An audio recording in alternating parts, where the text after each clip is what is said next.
Hello friends, welcome to GS career academy. आज है 28 फरवरी 2022 और 28 फरवरी के करंट अफेयर से जितने भी इंपॉर्टेंट क्वेश्चन बन सकते हैं उन सभी को इस वीडियो में डिस्कस करेंगे।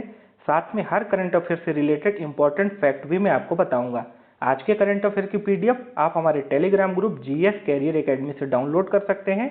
टेलीग्राम ग्रुप की लिंक वीडियो के डिस्क्रिप्शन में भी दी गई है। आज का हमारा पहला क्वेश्चन है, हाल ही में सिंगापुर में आयोजित इंटरनेशनल वेट लिफ्टिंग में भारत की किस वेट लिफ्टर ने स्वर्ण पदक जीता है। तो अभी भारत की मीराबाई चानू ने सिंगापुर में आयोजित हो रहे इंटरनेशनल वेट लिफ्टिंग में यह स्वर्ण पदक जीता है। कितने किलोग्राम वर्ग में यह स्वर्ण पदक जीता है? तो मीराबाई चानू ने 55 किलोग्राम वर्ग में यह स्वर्ण पदक जीता है। यहाँ इमेज में देखिए, यह है मीराबाई चानू और इससे पहले मीराबाई चानू ने 2020 के टोक्यो ओलंपिक में भी रजत पदक जीता था। नेक्स्ट क्वेश्चन है, 27 फरवरी को किस महान भारतीय स्वतंत्रता संग्राम सेनानी की पुण्यतिथि मनाई गई है। तो अभी 27 फरवरी को चंद्रशेखर आजाद, जो महान भारतीय स्वतंत्रता संग्राम सेनानी थे, उनकी पुण्यतिथि मनाई गई है। इमेज में देखिए, ये है चंद्रशेखर आजाद और इनका जन्म कब हुआ था? इनका जन्म हुआ था 23 जुलाई 1906 को। कहाँ हुआ था? मध्य प्रदेश के झाबुआ जिले में। चंद्रशेखर आजाद का प्रसिद्ध नारा है, मेरा नाम आजाद है, मेरे पिता का नाम स्वतंत्रता और मेरा पता जेल है। यह नारा इन्होंने कहाँ दिया था? तो इस नारा को इन्होंने ब्रिटिश हुकूमत की कोर्ट में दिया था। आइए जानते हैं चंद्रशेखर आजाद से जुड़ी हुई कुछ मुख्य बातों को। तो वर्ष 1921 में चंद्रशेखर आजाद ने महज 15 वर्ष की उम्र में ही गांधी जी के असहयोग आंदोलन से जुड़ गए थे। इसके बाद 1925 में जो काकोरी रेल डकैती हुआ था, जिसमें ब्रिटिश खजाने को लूटा गया था, काफी प्रसिद्ध है यह कांड। इसके मुख्य किरदार कौन थे? चंद्रशेखर आजाद। और जब लाला लाजपत राय की अंग्रेजी हुकूमत ने हत्या कर दी थी, तो उन्होंने इसका बदला कैसे लिया था? तो चंद्रशेखर आजाद ने लाहौर में अंग्रेजी पुलिस अधिकारी, जिनका नाम था सॉन्डर्स, उनको गोली मारकर हत्या कर दी थी। 27 फरवरी 1931 को चंद्रशेखर आजाद ने खुद को गोली मार लिया था और उन्होंने यह संकल्प लिया था कि उन्हें कभी भी अंग्रेजी पुलिस जिंदा नहीं पकड़ सकती है। उन्होंने खुद को गोली किस स्थान पर मारी थी, कहाँ मारी थी? तो उन्होंने इलाहाबाद के अल्फ्रेड पार्क में यह गोली खुद को मारी थी। नेक्स्ट क्वेश्चन है, अंतरराष्ट्रीय आईपी सूचकांक। आईपी सूचकांक का मतलब होता है इंटेलेक्चुअल प्रॉपर्टी इंडेक्स। 2022 में कौन सा देश शीर्ष पर रहा है? तो अभी आईपी सूचकांक 2022 में यूएसए शीर्ष पर रहा है। अच्छा, अब यूएसए नंबर 1 पे है। नंबर 2 पे कौन था? United kingdom.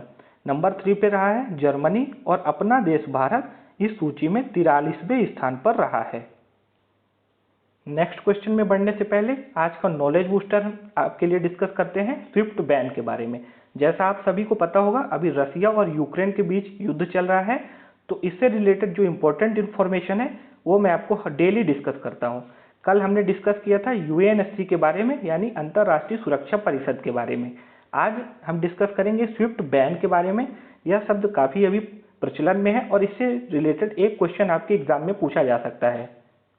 स्विफ्ट एक बैंक नहीं है, यह एक प्रणाली है। स्विफ्ट का फुल फॉर्म क्या होता है? Society for world wide inter bank financial telecommunication. यह चर्चा में क्यों है? तो काफी सारे देश अभी यह मांग कर रहे हैं कि रसिया के ऊपर यह स्विफ्ट बैन लगाया जाए।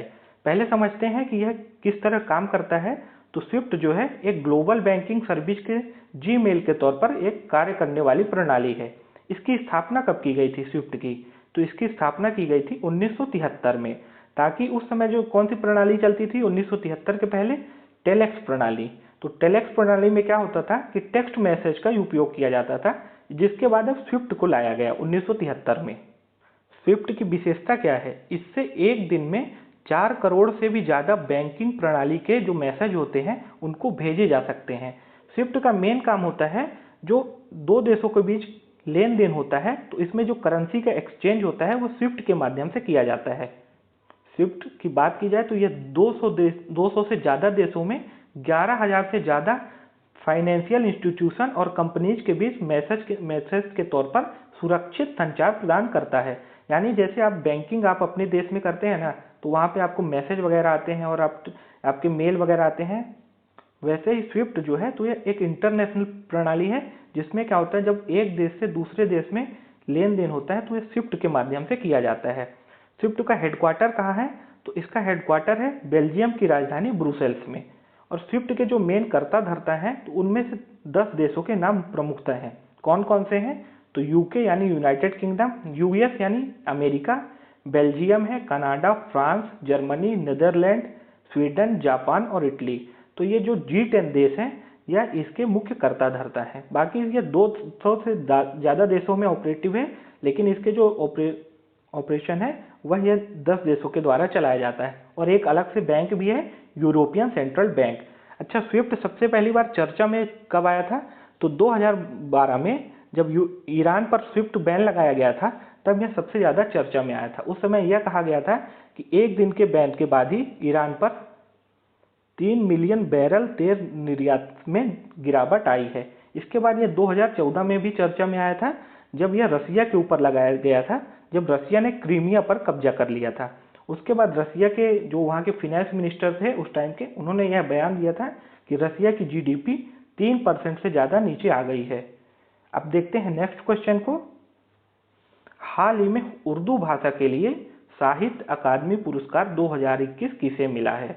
तो अभी उर्दू भाषा के लिए साहित्य अकादमी पुरस्कार 2021 मिला है चंद्रभान ख्याल को। चंद्रभान ख्याल को इनका एक कविता संग्रह है ताजी हवा की ताबीसें। इसी कविता संग्रह के लिए इनको उर्दू भाषा में यह साहित्य अकादमी पुरस्कार 2021 मिला है। इस क्वेश्चन का राइट आंसर आपको ध्यान रखना है चंद्रभान ख्याल। नेक्स्ट क्वेश्चन है, हाल ही में किस देश के रोवर ने चंद्रमा की दूसरी तरफ कांच के 2 गोले देखे हैं? तो यहाँ पे देखिए यह है रोवर, और यह किस देश का है जिसने अभी चंद्रमा की दूसरी तरफ कांच के 2 गोले देखे हैं? यह है चीन का। अभी यह रोवर चीन का है, तो आप मैप में देखिए यह है चीन। चीन की कैपिटल क्या है? बीजिंग। और चीन के मौजूदा प्रेसिडेंट कौन है? Xi Jinping. क्या नाम है? Xi Jinping. अच्छा, ये जो रोवर है इसका नाम क्या है? तो इस रोवर का नाम है U22, और इसी रोवर ने अभी चंद्रमा की दूसरी तरफ कांच के 2 गोले देखे हैं। अच्छा, अभी बीजिंग यानी चीन के बीजिंग में शीतकालीन ओलंपिक 2022 का आयोजन हुआ है, और यह आयोजन अभी समाप्त हुआ है, जिसमें से किन देश ने सबसे ज़्यादा मेडल जीते हैं? तो नॉर्वे ने सबसे ज़्यादा मेडल जीते हैं। कितने जीते हैं? 37। जर्मनी ने कितने जीते थे? 27। और चीन ने कितने जीते हैं बीजिंग शीतकालीन ओलंपिक 2022 में? 15। चीन के वैज्ञानिकों ने धरती पर ही कृत्रिम चंद्रमा बनाया है। 2021 में भारत और चीन के बीच द्विपक्षीय व्यापार 125 अरब डॉलर के पार पहुंचा है। साइनोफार्म नामक वैक्सीन किसने बनाई है? चीन ने। ई कचरे का सबसे बड़ा उत्पादक देश कौन है? चीन। अच्छा, अभी मैंने आपको कल ही बताया है कि भारत कौन से नंबर पे है ई कचरे के उत्पादन में? तीसरे नंबर पे है। और भारत में सबसे पहला ई कचरे के लिए इको पार्क कहाँ बनाया जा रहा है? तो भारत की नई दिल्ली में यह इको पार्क बनाया जा रहा है। नेक्स्ट क्वेश्चन है, हाल ही में प्रतिष्ठित बोल्ट्जमान पदक से सम्मानित होने वाले पहले भारतीय कौन बने हैं? तो पहले भारतीय बने हैं बोल्ट्जमान पदक से सम्मानित होने वाले दीपक धर। कौन बने हैं? दीपक धर। दीपक धर को इनको सांख्यिकी और भौतिकी क्षेत्र में इनके योगदान के लिए प्रतिष्ठित बोल्ट्जमान पुरस्कार से सम्मानित किया गया है। किस लिए किया गया है? इनका जो सांख्यिकी और भौतिकी के क्षेत्र में इनका योगदान है, उसी के लिए इनको यह पदक प्रदान किया गया है। नेक्स्ट क्वेश्चन है, यहाँ पे इमेज में देखिए कौन है? दीपक धर। इनको यह भी बोल्ट्जमान मेडल मिला है। नेक्स्ट क्वेश्चन देखते हैं, हाल ही में भारतीय औद्योगिक विकास बैंक के CEO कौन बने हैं? तो अभी भारतीय औद्योगिक विकास बैंक के CEO बने हैं राकेश शर्मा। कौन बने हैं? राकेश शर्मा। नेक्स्ट क्वेश्चन है, हाल ही में वंदे भारतम के लिए एक सिग्नेचर ट्वीन किसने जारी की है? तो अभी वंदे भारतम के लिए एक सिग्नेचर ट्वीन को जारी किया है मीनाक्षी लेखी ने। मीनाक्षी लेखी जो वर्तमान में भारत सरकार में संस्कृति और विदेश राज्य मंत्री हैं, इनके द्वारा ही यह सिग्नेचर ट्वीन जारी की गई है। नेक्स्ट क्वेश्चन है, हाल ही में किस राज्य सरकार ने नई कृषि निर्यात नीति शुरू की है? तो यह नई कृषि निर्यात शुरू की गई है अभी महाराष्ट्र राज्य सरकार के द्वारा। इस क्वेश्चन का राइट आंसर हो जाएगा ऑप्शन ए महाराष्ट्र। अब महाराष्ट्र, तो ये मैप में है महाराष्ट्र, यहाँ पे देखिए महाराष्ट्र की कैपिटल क्या है, मुंबई, और महाराष्ट्र के चीफ मिनिस्टर कौन है, उद्धव ठाकरे। महाराष्ट्र के वर्तमान में गवर्नर कौन है, भगत सिंह कोठियारी। अब महाराष्ट्र, तो अभी महाराष्ट्र के पुणे स्टेडियम का नाम नीरज चोपड़ा के नाम पर रखा गया है। महाराष्ट्र का इक्विटास स्मॉल फाइनेंस बैंक राज्य का भागीदार बना है। महाराष्ट्र के सभी जिलों में एंटी नारकोटिक सेल स्थापित करने की घोषणा की गई है। कैंसर के बचाव एवं उपचार के लिए होप एक्सप्रेस नामक योजना कहाँ लॉन्च की गई, महाराष्ट्र राज्य में। क्लाइमेट एक्शन प्राप्त करने वाला नासिक शहर महाराष्ट्र का 5वां शहर बना है। और भारत का पहला कृषि निर्यात सुविधा केंद्र पुणे में खोला गया है। पुणे कहाँ है, महाराष्ट्र में। नेक्स्ट क्वेश्चन है, हाल ही में अमेरिका के सुप्रीम कोर्ट में जज के पद पर नामित यानी नॉमिनेटेड होने वाली पहली अश्वेत महिला कौन है। तो पहली अश्वेत यानी ब्लैक वीमेन बनी है केतांजी ब्राउन, जो कि अमेरिका के सुप्रीम कोर्ट की जज के पद पर नामित हुई हैं, और ये पहली ब्लैक वीमेन है जो इस पद पर पहुंची हैं।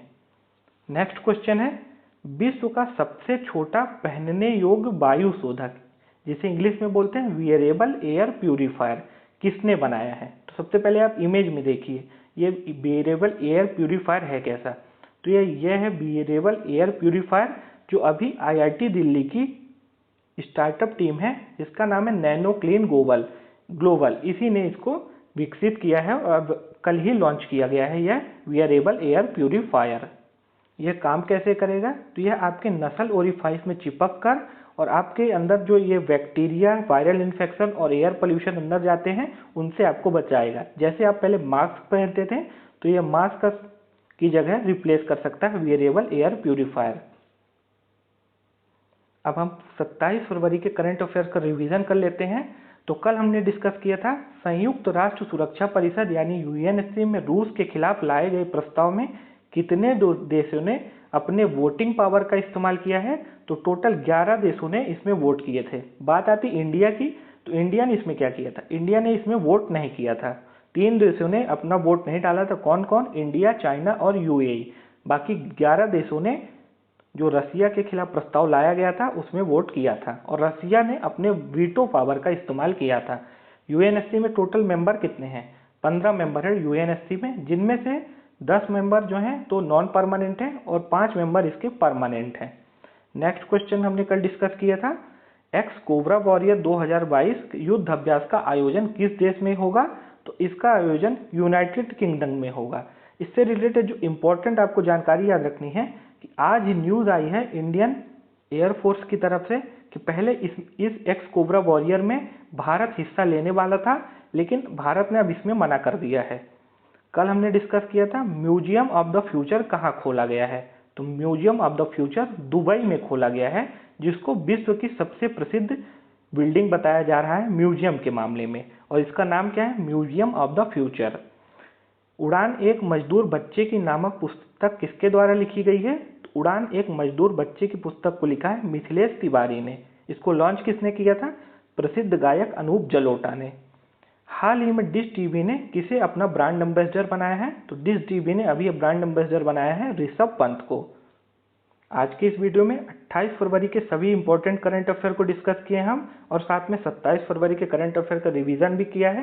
तो आई होप कि आपको वीडियो पसंद आई होगी। तो वीडियो को लाइक करना मत भूलिएगा, और अगर आपने हमारे चैनल को अभी तक सब्सक्राइब नहीं किया है तो सब्सक्राइब करके बेल आइकन को प्रेस कर लीजिए, ताकि आने वाली वीडियो की नोटिफिकेशन आपको मिल पाए। आपका कोई सुझाव हो, कोई सवाल हो तो आप हमें कमेंट बॉक्स में पूछ सकते हैं। मिलते हैं फिर नेक्स्ट वीडियो में, तब तक के लिए आप सभी को जय हिंद, वंदे मातरम।